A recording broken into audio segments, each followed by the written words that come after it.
Good morning everyone. Welcome to PW only IAS. दोस्तों, बात करें अगर हम 15 फरवरी 2025 के द हिंदू फ्रंट पेज की, तो यहाँ पर आप नोटिस कर पाओगे कि हमारे प्रधानमंत्री मोदी जी और साथ साथ यूएस प्रेसिडेंट डोनाल्ड ट्रंप, इनके बीच में बातचीत हुई। उस बातचीत में एक डिस्कशन में निकल के ये आया कि इंडिया और यूएसए अपना जो बायलैटरल ट्रेड है उसको डबल कर देंगे बाय 2030। बेसिकली एक टारगेट रखा गया है कि 2030 तक बायलैटरल ट्रेड को $500 बिलियन यहाँ पे पहुंचाना है। एट द सेम टाइम, जैसे डोनाल्ड ट्रंप बात करते हैं मेक अमेरिका ग्रेट अगेन की, उसी तरह से मोदी जी ने बात करी मेक इंडिया ग्रेट अगेन की, क्योंकि आप नोटिस कर पाओगे हमारा फोकस आत्मनिर्भर भारत के ऊपर है। तो इस तरह से हम दोनों मिलकर एक तरह से मेगा पार्टनरशिप यहाँ पे बनाने की यहाँ पे कोशिश जारी है। इसके अलावा आप लोग जानते होंगे कि जो 26/11 का एक पर्सन जो टेररिस्ट था, बेसिकली जो कनेक्टेड था, तहव्वुर राना, एक्यूज्ड है ये पर्सन, राइट। यूएस ने यहाँ पर एक्स्ट्राडिशन के लिए यहाँ पर मंजूरी दे दी है। तो डेफिनेट ये दिखा रहा है भारत और यूएसए के अच्छे रिश्ते। इवन अगर हम बात करें ना, इसके साथ साथ F-35 जो स्टेल्थ फाइटर्स हैं, ये यूएसए के द्वारा इंडिया को प्रोवाइड किए जाएंगे, जिससे कहीं ना कहीं इन स्टेल्थ फाइटर्स के द्वारा हमारी जो कैपेबिलिटीज हैं वो और भी बेहतर होती हुई देखने को मिल जाएंगी। तो सिर्फ इंडिया और यूएसए की रिलेशनशिप यहीं तक ही नहीं थी, बल्कि साथ ही साथ यहाँ पर प्रधानमंत्री जी और डोनाल्ड ट्रंप के बीच में जो डिस्कशन हुआ, उसमें बात हुई है एशिया की, यानी कि ऑटोनॉमस सिस्टम इंडस्ट्री अलायंस की। इसके अंदर जो under water domain awareness technology है वो यूएस से शेयर करेगा भारत के साथ। हमारा जो आईएमईसी है, India middle east Europe economic corridor, उसको बनाने के अंदर भी यूएस मदद करेगा, ऐसा यहाँ पे डोनाल्ड ट्रंप का कहना है। तो आप नोटिस कर पाओगे किस तरह से हमारे जो रिश्ते हैं वो डेफिनेटली अलग अलग सेक्टर्स में बढ़ते हुए देखने को मिल जाएंगे। इसके अलावा जैसे मैंने कल भी आप लोगों के साथ डिस्कस किया था कि जो ऑयल और गैस, ये कहीं ना कहीं यूएस से और ज़्यादा सप्लाई करेगा इंडिया को। एंड ऐसा भी हो सकता है कि यूएस से लीडिंग सप्लायर बन जाए ऑयल एंड गैस का इंडिया को, ऐसे यहाँ पे बातें इसके रिगार्डिंग यहाँ पे चल रही हैं। दोस्तों, डेट है आज की 15 फरवरी 2025 एंड आप सभी का स्वागत है आज के प्रीलिम बूस्टर न्यूज डिस्कशन में। स्टार्ट करते हैं अपने पहले टॉपिक के साथ, दैट इज काशी तमिल संगमम 3.0। देखो, एक बार पहले भी इसके रिगार्डिंग हमने डिस्कशन किया था, उस टाइम बात चल रही थी कि ये स्टार्ट होगा, बट आज से यानी कि 15 फरवरी से यहाँ पे ये स्टार्ट हो रहा है एंड ये खत्म होगा 24 फरवरी को। अब होता क्या है सर, काशी काशी तमिल संगमम 3.0। दोस्तों, आप सब लोग काशी के बारे में जानते होंगे, एंड जब मैं बात करता हूँ काशी की, तो आपको पता है कि ये नॉर्थ इंडिया में हमें देखने को मिलता है, एंड तमिल की बात करें तो डेफिनेटली ये साउथ में देखने को मिल जाएगा। पर अगर हम बात करें ना, इन दोनों के बीच में काफ़ी सारे हिस्टोरिकल और साथ ही साथ आपके सिविलाइजेशन लिंकेजेस आपको यहाँ पे देखने को मिल जाएंगे। आप पूछोगे सर ये कैसे पता हमें कि कुछ लिंकेजेस हैं। देखो, मैं आपको कुछ एग्जांपल्स देता हूँ। आप लोगों ने दशरथ जी के बारे में सुना है, भगवान राम के जो फादर हैं, राइट। वो दरअसल में कांचीपुरम गए थे, ठीक है, इसका हमारे पास एविडेंस है, ठीक है। हमारे जो माइथोलॉजी है उसमें हमें ये पता लगता है। उसके अलावा अगर हम बात करें पराक्रम पांड्या की, पराक्रम पांड्या दरअसल में एक किंग थे, वो काशी विजिट किए थे, राइट। एंड जब वो वापस गए कहीं ना कहीं वहां से पानी लेकर, तो एक जगह के ऊपर जहां उन्होंने पानी रखा, तो उस जगह के ऊपर शिव काशी टेम्पल हमें देखने को मिलता है तमिलनाडु के अंदर। तो आप समझ पा रहे हो कि आज का नहीं, हमारे हिस्टोरिकल लिंकेज डेफिनेटली नॉर्थ और साउथ के बीच में रहे हैं। एंड हमारी कोशिश भी ये होनी चाहिए कि इस कनेक्शन को हम बनाए रखें। उसी लिए मिनिस्ट्री ऑफ एजुकेशन काफ़ी सारे काम भी कर रहा है। जैसे एक सरकार की तरफ से यहाँ पे काम है, मतलब एक भारत श्रेष्ठ भारत युवा संगम प्रोग्राम, उसी के अंतर्गत आपको ये पर्टिकुलर इनिशिएटिव भी आपको देखने को मिल जाएगा, काशी तमिल संगमम 3.0। तो ये जो 3.0 होगा ये 15 फरवरी यानी कि आज से होगा एट नमो घाट वाराणसी में। एंड आप नोटिस कर पाओगे कुंभ मेला डेफिनेटली चल ही रहा है प्रयागराज के अंदर, तो वो सब बात तो आपको यहाँ पे पता ही होंगी। अब ये ना थर्ड एडिशन है, ऑलरेडी 2 एडिशन हो चुके हैं इसके काशी तमिल संगमम के, ये तीसरा एडिशन हमें यहाँ पे देखने को मिल जाएगा। आपको ध्यान पता क्या रखना है, ये जो तीसरा एडिशन है ना, ये महर्षि अगस्त्यार उनके ऊपर यहाँ पे बेस्ड है, या आप इनको महर्षि अगस्त्या, अगस्त्यार सिद्धार्थ, ठीक है, अगस्त्या मुनिवर, इन अलग अलग नामों से भी जाना जाता है, तो इनके ऊपर यहाँ पे बेस्ड होगा। अब थे कौन महर्षि अगस्त्या? देखो, आपको मैं कुछ एक एग्जांपल देता हूँ। जैसे फॉर एग्जांपल अगस्त्या जी को ना फादर ऑफ तमिल ग्रामर यहाँ पे कंसिडर किया जाता है। इनफैक्ट जो पहली तमिल ग्रामर बुक है दैट इज अगत्यम, वो भी इनके द्वारा ही यहाँ पे लिखी गई थी। इनफैक्ट अगर मैं बात करूँ, इनके ऋग्वेदा के अंदर भी काफी सारे मेंशन है। सिद्धा मेडिसिन की बात करें तो डेफिनेटली जो हर्बल मेडिसिन हो गया, हीलिंग प्रैक्टिस हो गया, डेफिनेटली वो भी उनको यहाँ पे उनका कॉन्ट्रीब्यूशन डेफिनेटली यहाँ पे देखने को मिल जाएगा। पर कुछ एक चीजें आपको अगस्त्या जी के बारे में और आपको पता होनी चाहिए। एक तो मैंने बताया ना कि सिद्धा मेडिसिन के फादर जो कंसिडर किए जाते हैं वो ऋषि अगस्त्य ही है, ऋग्वेदा के अंदर मेंशन भी है। Plus at the same time आप लोगों ने सुना होगा कि ऋग्वेद के समय के ऊपर, ऋग्वैदिक एरा जो हमें पढ़ते हैं हम लोग अपने हिस्ट्री के अंदर, तो ऋग्वैदिक एरा के अंदर जो फीमेल्स थी उनका स्टेटस काफी अच्छा था, है ना। और उसी में आपने एक ऋषिका के बारे में सुना होगा, दैट इज लोपामुद्रा। लोपामुद्रा दरअसल में जो थी ना, वो महर्षि अगस्त्य की ही आपको वाइफ देखने को मिलती है, ठीक है। तो ये बात भी आपको पता होनी चाहिए कि किस तरह से एक प्रोमिनेंट फिलोसफर थी जो Lopamudra, definitely, and she was the wife of Rishi Agastya. बाकी इसके अलावा ठीक है, अगस्त्य मुनिवर जो थे वो 18 सिद्धार्थ में से एक थे जो कि योगा एंड स्पिरिचुअल नॉलेज के मास्टर थे। बाकी अगस्त्य गीता जो है वो आपको वराह पुराण हो गया, अगस्त्य संहिता जो है उसके जो जिक्र है आपको स्कंद पुराण के अंदर देखने को मिल जाएगा। तो इस तरह से अलग अलग ऑथर्स हैं, आपको टेक्स्ट के बारे में पता होना चाहिए। बाकी जो काशी तमिल संगम 3.0 है, डेफिनेटली मिनिस्ट्री ऑफ एजुकेशन को देख रही है, इसको इम्प्लीमेंट कर रहे हैं IIT Madras and Banaras Hindu university, ताकि अच्छे से हम जो लिंकेज है उनको यहाँ पे एस्टेब्लिश कर पाएँ। तो इसके अंदर स्टूडेंट्स का, टीचर्स का, farmers, writers, professionals, women, startups, सब यहाँ पे पार्टिसिपेट करते हुए आपको देखने को मिल जाएंगे। इनफैक्ट एक डॉक्यूमेंट भी होगा अगस्त्य टेम्पल्स इनके ऊपर, वो यहाँ पे रिलीज किया जाएगा, एंड सिद्धा मेडिसिन के ऊपर भी डॉक्यूमेंट यहाँ पे रिलीज किया जाएगा। तो ये कुछ पॉइंटर्स थे काशी तमिल संगम 3.0 के बारे में जिनका आपको आइडिया होना चाहिए। दोस्तों, जैसा कि आप जानते होंगे कि प्रीलिम्स बहुत नज़दीक आ रहा है, एंड इसी चीज़ के लिए बेहतर प्रिपेयर करवाने के लिए हमारी टीम लाई है all India prelims mock test 2025। दोस्तों, ये जो टेस्ट होगा ये 23 फरवरी को कंडक्ट किया जाएगा, एंड डेफिनेटली जो अलग अलग सेंटर सिटीज़ जहाँ पर आप ये टेस्ट दे सकते हो वो सारी आपके सामने यहाँ पर मैंशनड है। मैं आपसे यही एक्सपेक्ट करूंगा कि आप डेफिनेटली इसमें पार्टिसिपेट करें। आपको बाकियों के मुकाबले भी अपनी प्रिपरेशन कहाँ पर है उसको जज करने का एक मौका मिलेगा, एंड कैसे आप अपने आप को बेटर बना सकते हो वो सब चीज़ें भी आपको यहाँ पे पता लगेंगी, ठीक है। तो नीचे डिस्क्रिप्शन मैंने इसके रिगार्डिंग लिंक दे दिया है, वहां पर जाकर आप इसके रिगार्डिंग रजिस्टर कर सकते हैं। And don't miss the date, it is 23 of February, and 5 से लेकर 18 फरवरी के बीच में आप इसमें रजिस्टर कर सकते हैं। दोस्तों, अगले टॉपिक पे आते हैं, अंडरस्टैंड करते हैं ब्रह्मोस एनजी के बारे में। दोस्तों, आप लोगों ने सुना होगा ब्रह्मोस के बारे में। ब्रह्मोस वर्ड दरअसल में ब्रह्मपुत्र और साथ ही साथ जो मोस्कवा रिवर आपको देखने को मिलती है आपको रशिया के अंदर, राइट, उससे आपको यहाँ पे वर्ड देखने को मिलेगा ब्रह्मोस, ठीक है। ब्रह्मोस के हमने डिफरेंट डिफरेंट हमारे पास वेरिएंट्स हैं, एंड उसी का ही ना अगला वेरिएंट हमें देखने को मिला है ब्रह्मोस एनजी। एनजी का मतलब यहाँ पे है आपका नेक्स्ट जनरेशन। ये अपने आप में एडवांस्ड है, पिछले जो कहीं ना कहीं हमने जो वर्जन डेवलप किए थे इस पर्टिकुलर मिसाइल के। दरअसल में ब्रह्मोस है क्या, ये आपकी एक सुपरसोनिक क्रूज मिसाइल आपको देखने को मिल जाएगी, ठीक है। जैसा कि आप पिक्चर में देख भी पा रहे होंगे, ये सुपरसोनिक है।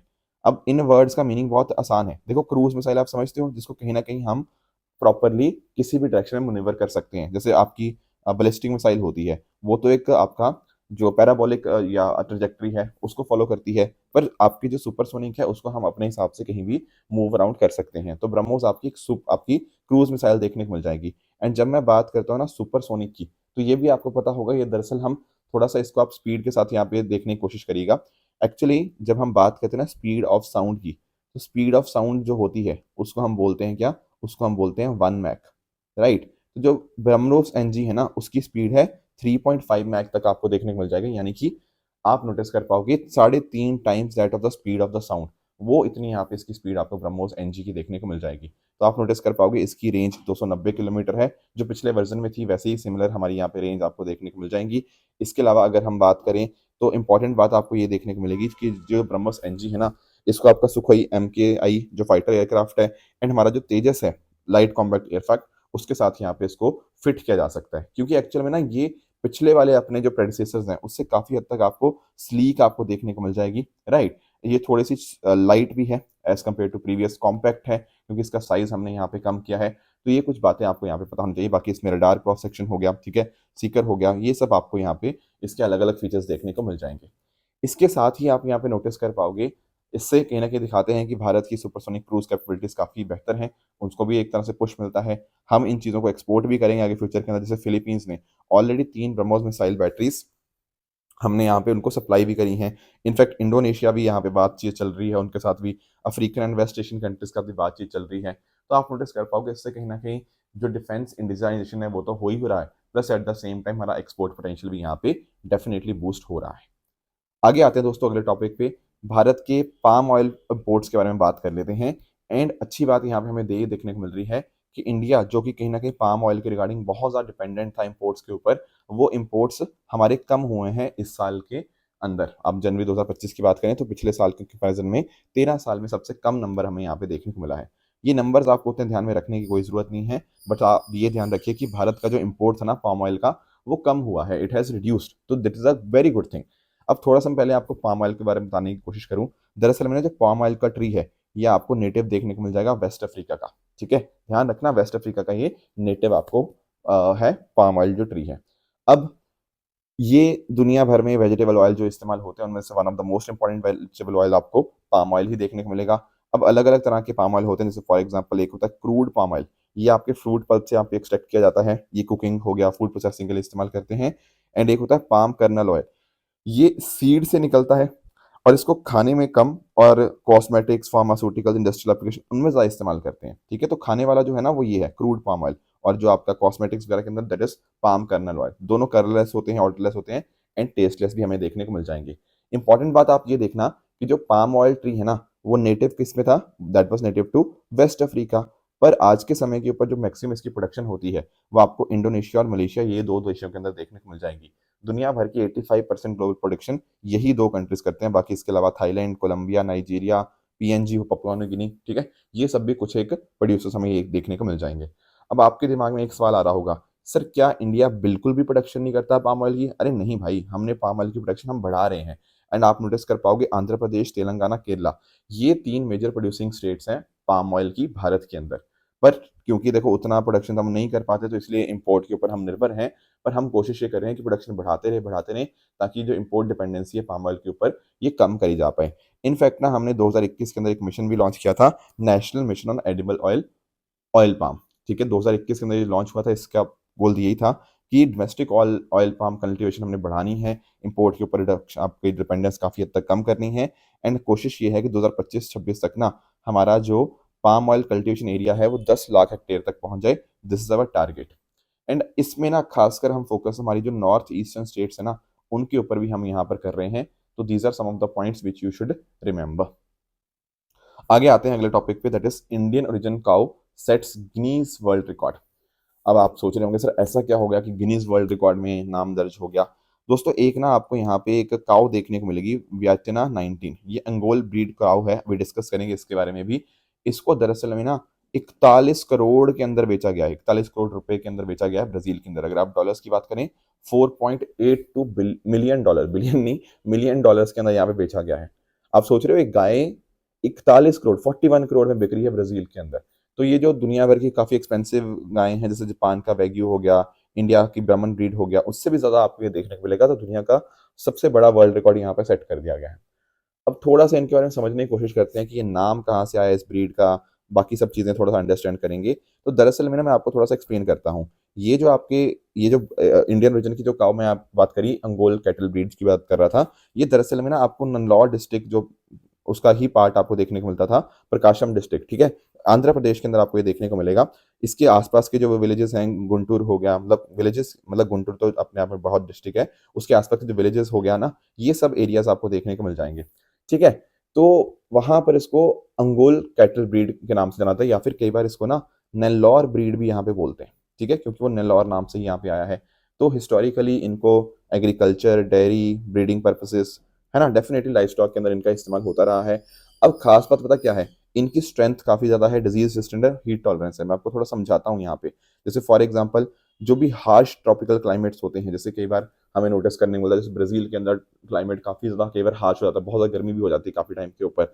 तो ऐसे केस में वहाँ पर ये सूटेबल हैं, ये ऐसा इनकी डेथ वेथ नहीं होती, ये हीट को टॉलरेट कर लेते हैं। इवन अगर मान लो किसी का सूखा वगैरह पड़ा हुआ है ना, तो वहाँ पर भी ये गायें यहाँ पे आपकी दे विल वर्क। इसके अलावा अगर हम बात करें डिजीज रेजिस्टेंट है, जैसे फॉर एग्जांपल बहुत सारी गायों को अक्सर फुट एंड माउथ डिजीज, जिसको एफएमडी के नाम से भी जानते हैं, वो हो जाती है। पर ये काफ़ी हद तक रेजिस्टेंट है क्योंकि इनका इम्यून सिस्टम काफ़ी स्ट्रॉन्ग है। इसके अलावा जेनेटिकली काफ़ी प्योर है। एंड इनफैक्ट ना दूध ये प्रोड्यूस करती हैं, that is produce A2 milk यहाँ पे दूध प्रोड्यूस करती हैं, जो कि A1 मिल्क से काफ़ी हेल्थियर कंसिडर किया जाता है। दरअसल में A2 मिल्क के अंदर ना आपको A2 allele of beta casein यहाँ पे आपको देखने को मिल जाएगा, जो कि काफ़ी अच्छा होता है हेल्थ के लिए। तो यानी कि हेल्थ बेनिफिट्स भी हैं। एंड अदरवाइज ऑल्सो आपको यहाँ पे ये जो काउज हैं ये काफ़ी आपको स्ट्रॉन्ग देखने को मिल जाएंगी। इनफैक्ट ना आपको यहाँ पे इनको आइडेंटिफाई करना हो तो मेल्स के केस में आपको यहाँ पर एक हम्प देखने को मिल जाएगा, एक बहुत ही बड़ा आपको यहाँ पे डिस्टिंक्ट हम्प यहाँ पे देखने को मिलता है। इसके साथ ही साथ आप नोटिस कर पाओगे ये जो मैं आपकी ब्रीड की बात कर रहा था ना, अंगोल ब्रीड की, ये ऐसा नहीं है कि पहली बार न्यूज़ में आई है, पहले भी न्यूज़ इनकी बनती रही है। जैसे फॉर एग्जांपल जो वीरा है, जो कि एक अंगोल बुल था, वो दरअसल में 2002 जो नेशनल गेम्स हुए थे ना भारत के, उसका मास्कॉट था। ठीक है, बाकी डेफिनेटली ब्राज़ील, यूएसए, ऑस्ट्रेलिया, उनके अंदर इनकी यहाँ पे डिमांड यहाँ पे बढ़ती रहती है एंड क्रॉस ब्रीडिंग के लिए भी इनका यहाँ पे इस्तेमाल होता है। ये नाम आप ध्यान में रखना, वाइटिन 19, एंड आप अंगोल काऊ के बारे में भी आप ध्यान में रखिएगा। अगला दोस्तों हमारे सामने टॉपिक है, that is Brahmagiri wild life sanctuary. इसको थोड़ा सा अंडरस्टैंड करते हैं कि ये क्या है। दोस्तों अभी ना क्या हुआ है कि थोड़ा सा दिक्कत आ गई है in terms of Brahmagiri wild life sanctuary, क्योंकि क्या हुआ, जो केरला की सरकार है उन्होंने सोचा था कि एक ना ट्राइबल्स के लिए एक गांव बना देंगे, पर उससे कहीं ना कहीं काफ़ी हद तक ऑब्जेक्शंस आ रहे हैं। एक तो ऑब्जेक्शन यही है कि जब ट्राइबल्स के लिए यहाँ पे एक गांव बनेगा तो वाइल्ड लाइफ सेंचुरी के साथ कहीं ना कहीं हो सकता है वाइल्ड लाइफ कॉन्फ्लिक्ट हो सकते हैं, right. At the same time और भी कुछ समस्याएं यहाँ पे देखने को मिलेगी कि हो सकता है कि वाइल्ड लाइफ कॉन्फ्लिक्ट के अलावा भी अगर मैं बात करूँ आपके ट्राइबल की जो सेफ्टी हो सकती है, वो कहीं ना कहीं काफ़ी खतरे में आ सकती है। तो ये कुछ कंसर्न्स यहाँ पे आपके आ रहे हैं ब्रह्मगिरी वाइल्ड लाइफ सेंचुरी के बारे में। तो थोड़ा सा हमें पहले तो जोन्स के बारे में पढ़ना है, फिर इस वाइल्ड लाइफ सेंचुरी के बारे में पढ़ने की कोशिश करेंगे। दोस्तों जैसा कि आप लोग जानते होंगे ना, एक होता है हमारा कोर जोन, एक होता है हमारा बफर जोन, एक आपको ट्रांजिशन जोन देखने को मिल जाएगा। दरअसल में ना जो कोर जोन होता है वो आपका सेंट्रल एरिया होता है किसी बायोस्फीयर रिजर्व, नेशनल पार्क या किसी और चीज़ का। अब आप नोटिस कर पाओगे कोर जोन के अंदर क्या होता है ना, यहाँ पर ये जो एरिया है इसको मिनिमल डिस्टर्बेंस यहाँ पे करी जाती है। जैसे फॉर एग्जांपल यहाँ पर ह्यूमन एक्टिविटी नॉर्मली अलाउड नहीं होती। रिसर्च वगैरह ठीक है आप कर सकते हो, पर ये नेचुरल स्टेट ऑफ इकोसिस्टम का एक रेफरेंस पॉइंट देखने को मिल जाएगा। उसके बाद आपको यहाँ पे बफर जोन देखने को मिल जाएगा, ये कोर जोन को सराउंड करता है एंड यहाँ पर सिर्फ कुछ हद तक ह्यूमन एक्टिविटी हो सकती है, जैसे रिसर्च हो गया, एजुकेशन, टूरिज्म, ग्रेजिंग, है ना, ये सब यहाँ पे आप कर सकते हो। तो थोड़ा सा जो बफर जोन बनाया जाता है ना, वो दरअसल में कोर एरिया को प्रोटेक्ट करने के लिए बनाया जाता है, राइट। फिर अकॉर्डिंगली आप नोटिस कर पाओगे ताकि इकोसिस्टम को प्रोटेक्ट कर पाएं एंड क्वालिटी भी बेहतर हो, ये सब यहाँ पे फोकस इस चीज़ का रहता है। अब ये जो ब्रह्मगिरी वाइल्ड लाइफ सेंचुरी की मैं बात कर रहा हूँ, आप नोटिस कर पाओगे ये आपको कर्नाटका के अंदर जो आपको कोडागू डिस्ट्रिक्ट है वहां पर आपको देखने को मिल जाएगी इन वेस्टर्न घाट्स। इसका नाम सर ब्रह्मगिरी क्यों पड़ा? देखो अगर आप ना कावेरी रिवर के बारे में पढ़ते हो ज्योग्राफी के समय के ऊपर, तो उसमें आप पढ़ते हो उसकी ट्रिब्यूटरी लक्ष्मण तीर्थ रिवर हो गया, है ना, वो कहीं ना कहीं इस राज्य से ओरिजिनेट होती है। प्लस आपने सुना होगा जो कावेरी रिवर, इनका ओरिजिनेशन जो होता है ना, वो ब्रह्मगिरी पीक के पास में से होता है। दरअसल में जो ब्रह्मगिरी पीक है वो यहाँ पर सबसे हाईएस्ट पीक आपको देखने को मिल जाएगी, उसी के नाम के ऊपर इस वाइल्ड लाइफ सेंचुरी का नाम रखा गया है।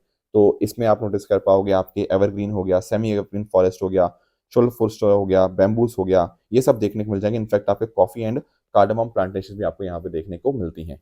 इसके अलावा आपको ध्यान क्या रखना है, लाइन टेल्ड मकाओ के बारे में, है ना, कई बार हमने पढ़ा भी है, ये IUCN स्टेटस का एंडेंजर्ड है एंड ये आपको यहाँ पर ब्रह्मगिरी वाइल्ड लाइफ सेंचुरी में देखने को मिल जाएगा। तो ध्यान रखिएगा, this is in the state of Karnataka जो कि हम यहाँ पे इसकी बात कर रहे हैं। और भी बहुत सारी चीजें, जैसे फॉर एग्जांपल आपको टाइगर हो गया, एलिफेंट्स हो गया, कॉमन लंगूर हो गया, बार्किंग डियर हो गया, वो सब भी हैं। पर मेजरली आपको याद क्या रखना है, लॉयन टेल मकाओ के बारे में। नेक्स्ट दोस्तों हमारा बिल्कुल छोटा सा एक टॉपिक है, fourth Indian EU urban forum on smart and sustainable urbanisation. देखो यार, अर्बनाइजेशन अपने आप में इंपॉर्टेंट है और खासकर सस्टेनेबल अर्बनाइजेशन, क्योंकि अर्बनाइजेशन अगर अनप्लैंड हुआ उससे कहना कि बहुत ज़्यादा दिक्कतें आ जाती है। जैसे आपको स्लम एरियाज के अंदर इश्यूज आते भी हैं बहुत सारे। तो इंडिया और यूरोपियन यूनियन में ना 2017 में एक ज्वाइंट डिक्लेरेशन हुआ था, जहां पर हमने बात करी थी किसकी, स्मार्ट एंड सस्टेनेबल अर्बनाइजेशन की। किस तरह से सस्टेनेबल अर्बन ग्रोथ को हम यहाँ पे स्ट्रेंथन कर सकते हैं, इंडिया और EU मिलकर, ये यहाँ पे फोकस किया गया। देखो भारत का तो वैसे 1/3 जो लोग हैं ना वो अर्बन एरियाज में रहते हैं, पर दुनिया भर में भी सिमिलर चीजें हैं, किसी जगह ज्यादा भी है बहुत सारी कंट्रीज के अंदर। पर अगर हम खासकर बात करें ना आपके ग्लोबल एनर्जी यूज की, तो लगभग दुनिया का 2/3 जो यूजेज होता है उसको अर्बन एरिया से यहाँ पे उसको इस्तेमाल करते हैं, एमिशंस पोल्यूशन के अंदर कंट्रीब्यूट करते हैं। तो यानी कि अगर अर्बन एरियाज का डेवलपमेंट हमने सस्टेनेबल ढंग से नहीं किया तो बहुत सारी समस्याएं हमें यहाँ पे फेस होती हुई देखने को मिल जाएंगी। तो फोर्थ इंडिया EU अर्बन जो फोरम हुआ है, ठीक है, नई दिल्ली के अंदर, उसके अंदर यही डिस्कस हुआ कि कैसे हम साथ में मिलकर काम कर सकते हैं, इंडियन सिटीज़ की बेहतर ढंग से डेवलपमेंट कर सकते हैं। हमारा जो एक कॉन्सेप्ट होता है सर्कुलर इकोनॉमी का, उसको हम कैसे इस्तेमाल कर सकते हैं कि प्रोडक्ट्स को ना आप रिसाइकल कीजिए, रीयूज़ कीजिए, अपने वेस्ट को रिड्यूस कीजिए। हमारे जैसे प्रधानमंत्री जी का आइडिया है मिशन लाइफ का, हम उसको कैसे इस्तेमाल कर सकते हैं सिटी लेवल के ऊपर, है ना। अर्बन मोबिलिटी को हम यहाँ पे इंक्लूसिव बनाना चाहते हैं, पब्लिक ट्रांसपोर्टेशन को हम यहाँ पे इन्हेंस करना चाहते हैं। ये सारी की सारी थीम्स यहाँ पे डिस्कस हुई। तो आप नोटिस करोगे 2017 से हमारा ये जो आपको एक तरह से जो ज्वाइंट डिक्लेरेशन हमारा पार्टनरशिप साइन हुआ था, उसके बाद से हमने डेफिनेटली अलग अलग हमारी जो इंडियन म्यूनसिपैलिटीज़ हैं उनको इन्वॉल्व किया है क्लाइमेट स्मार्ट डेवलपमेंट के अंदर। And in fact ministry of housing and urban affairs ने डेफिनेटली यहाँ पे साथ में मिलकर काम भी किया है। ठीक है, तो ये कुछ पॉइंटर्स थे जो आज हमें डिस्कस करने थे। दोस्तों बात करें अगर ट्रू एंड फॉल्स स्टेटमेंट्स की, तो यहाँ पर आपके सामने 3 स्टेटमेंट्स हैं। आप इनको पढ़िएगा एंड बताइएगा इनमें से कौन सा सही है, कौन सा गलत है। एंड कल जो मैंने आपको होमवर्क दिया था, एक था एशियन एलिफेंट का आईयूसीएन स्टेटस। दोस्तों ये इंडेंजर्ड है, हाँ जी बिल्कुल, ये स्टेटमेंट बिल्कुल करेक्ट है। नारी अदालत प्रोग्राम की बात करें तो क्या यहाँ पर 20 से 25 मेंबर होते हैं? नहीं, देखो नॉर्मली 7 से 9 या 7 से 11 मेंबर्स आपको देखने को मिल जाएंगे, इतने मेंबर नहीं होते 20 से 25, तो ये स्टेटमेंट आपका इनकरेक्ट है। थर्ड कह रहा है कि अगर मान लीजिए आप सुपर रिच टैक्स पेयर्स को कहीं ना कहीं टैक्स करते हो बिकॉज ऑफ इनहेरिटेंस, मतलब या तो इनहेरिटेंस या फिर किसी और तरह से उन्होंने अपनी वेल्थ एक्वायर की है, तो दोस्तों उसको वेल्थ टैक्स या अगर इनहेरिटेंस है तो इनहेरिटेंस टैक्स बोला जाता है, ना कि टॉबिन टैक्स। टॉबिन टैक्स तो हम कहीं ना कहीं जो करेंसी की वोलेटिलिटी थी उसको हम मैनेज करने के लिए करते हैं, एक बिल्कुल छोटा सा आपको परसेंटेज टैक्स देखने को मिलता है, दैट इज टॉबिन टैक्स। तो इसलिए ये स्टेटमेंट आपका यहाँ पे इनकरेक्ट हो जाएगा। दोस्तों ये थी हमारी आज की डिस्कशन। इस तरह से आप सब लोग अपने एंड पे हार्ड वर्क करते रहिए। Thank you so much for joining. All the very best.